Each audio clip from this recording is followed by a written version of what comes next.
Howdy readers, I'm Jason, this is Chapter and Verse, and this is Litmas.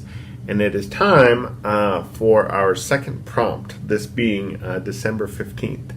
I'm looking at my notebook because I'm filming this when it's not actually December 15th. But you'll be seeing this on December 15th, so that's why I had to remind myself of the date. But, so happy Litmas, Merry Litmas, and the prompt for this day is the best writer I read for the first time this year. And that writer would be Michel Faber. And here is his book, The Book of Strange New Things, which I did not read this year. And here is his book, The Crimson Petal and the White, which I did not read this year. If you would like to know what I read of his, if you don't already know, which many of you I'm sure do, you'll have to tune in tomorrow for tomorrow's Litmus video. But Michel Faber, I think he's Scottish by birth. Am I correct? Even though his name has kind of a French ring to it.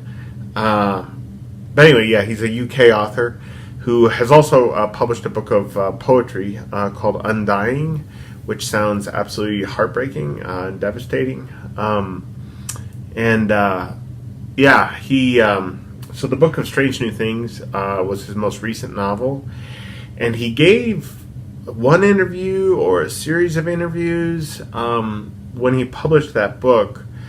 He was writing it, if memory serves, he was writing it during the course of his wife's dying from cancer, I think. And in the interview that I read, I seem to remember him saying that he kind of felt like he had said everything he needed to say with that last novel, The Book of Strange New Things.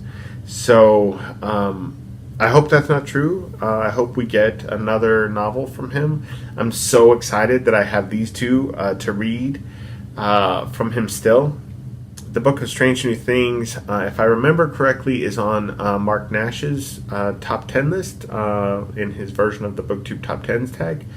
But anyway, yeah, Michel Faber is just an extraordinary writer, an absolutely extraordinary writer. And if either of these two books are even remotely as good as the book of his I read this year, then he will end up being a favorite writer of mine.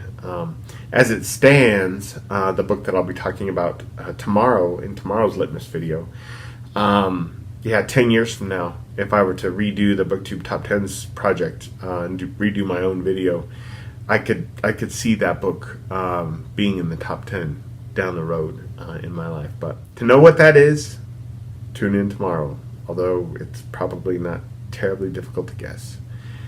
Adios, readers.